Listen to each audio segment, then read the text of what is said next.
Where some of us differ is on the means of achieving a beneficial and durable solution. We all agree that apartheid is intrinsically evil. We all strive for the day when a representative non-racial government is established in South Africa.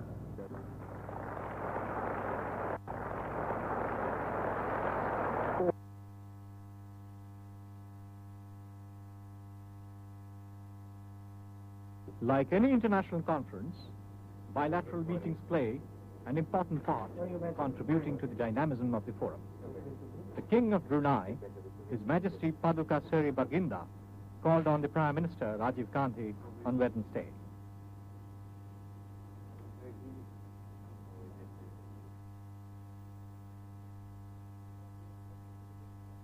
"48 heads of delegations have come back to Vancouver, hammering out a statement on the situation in Southern Africa and the program of action. The statement says it has acknowledged that the situation of apartheid has deteriorated more since Nassau, but at the same time, they will continue to study the impact of sanctions on Southern African economy by setting up a special experts group. But in these decisions, Britain is single exception. It has not consented with the rest of the Commonwealth. On the question of program of action, they have decided to set up a special fund for Mozambique to help it bear the brunt of the acts of destabilization from Southern Africa. The Commonwealth has decided to comprehensively expand assistance, economic assistance, and all kinds of individual and collective assistance to the forces of liberation within Southern Africa. It has further decided that its aids and all kinds of assistance will be complementary to SADC and Africa Fund. They have decided to have a permanent system of a committee of foreign ministers which will aid, guide, monitor the implementation of the sanctions. After the return from Lake Okanagan to Vancouver at the venue of the summit, a few heads of governments addressed a joint press conference. As far as Southern Africa is concerned, we wanted to make crystal clear the commitment of the Commonwealth to the principle of, one, total opposition to apartheid in South Africa, and possibly from that, the commitment of the Commonwealth to see the emergence of South Africa into a non-discriminatory free nation. There were differences of opinion, on the one hand of the United Kingdom as expressed by Mrs. Thatcher, and others as to the effectiveness of sanction, and indeed the position of the British government as put by Mrs. Thatcher was centrally based upon the assertion that the sanctions that had been imposed had no effect. The view of all other heads of government was that these sanctions had an effect, not the effect, of course, of bringing the South African regime to the negotiating table. From Nassau, the Commonwealth took a new, more positive direction of actually doing something. That has been carried forward here. The Prime Minister of Canada, Brian Mulroney, has handled the issues as they came up, I feel, very, very well, and everything has gone off very smoothly.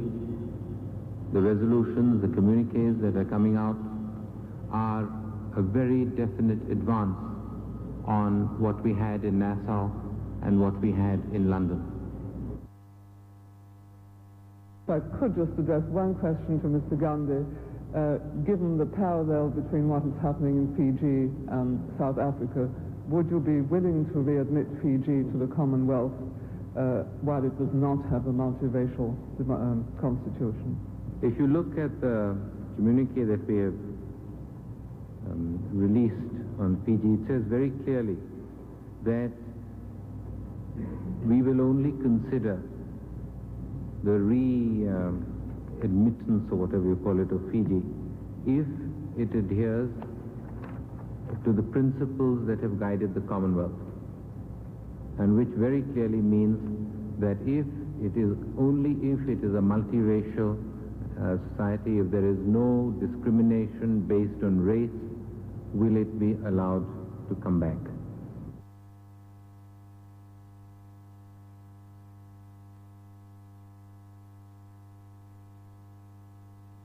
Where should we go? I think let's go to number 1. We believe, or we read in the press, that the Tamil Tigers had sent you a note while you were here in Vancouver, asking you to take the heat off Jaffna. What I'd like to know is that so? If so, what was your response? We've received a couple of notes from the LTTE. I have not received them here, but they have sent us the messages, sent messages to India. The fact is that the LTTE has gone back on their commitments on every single occasion, and it is very difficult for us to believe what the LTTE is saying and whether they will stick by what they have said. We are willing to stop the pressure on Jaffna, provided LTTE categorically surrenders all their weapons and they agree to fall within the framework of the settlement. The settlement meets every single demand of the Tamils in Sri Lanka.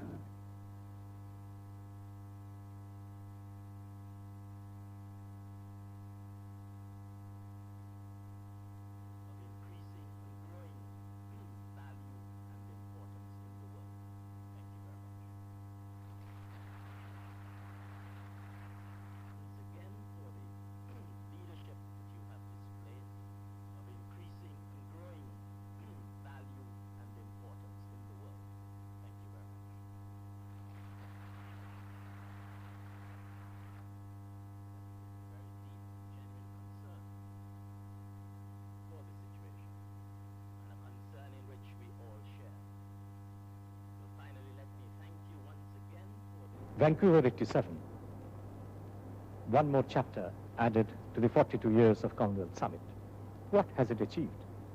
The first thing is that a high-level Foreign Ministers Committee has been set up to closely monitor and guide the implementation of sanctions against Southern Africa. Without Mrs. Thatcher, the entire Commonwealth is of the view that the sanctions had an impact on the economy of Southern Africa. It has been acknowledged by their own finance minister. One serious thing which was taken note of in this conference is that while one country imposes sanction, it should not be negated by the actions of other countries. So this thing has been very seriously taken note of, and the monitoring unit will look into the matter. Secondly, on the question of setting up a special fund to help Mozambique bear the brunt of attacks and acts of destabilization from Southern Africa. Thirdly, the message regarding Fiji is that it is no longer a member of the Commonwealth, which shows that anything which contravenes the fundamental principles of Commonwealth will have no credence whatsoever. Fourthly, on the question of world economic situation, a strong voice has been raised from Vancouver Summit against protectionism.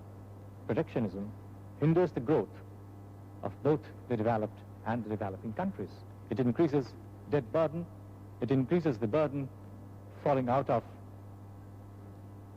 debt servicing, and therefore it has further recommended that a stronger GATT is the only answer against the forces which puts third world countries more of disadvantage.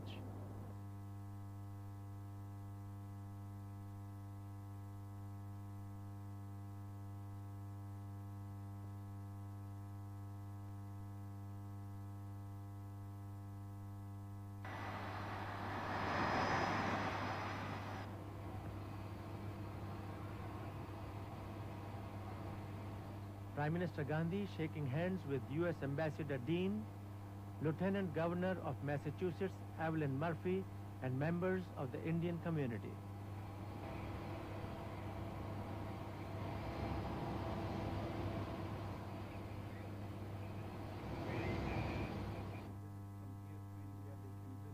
Prime Minister Gandhi at another meeting, this time with the Boston area Indian community.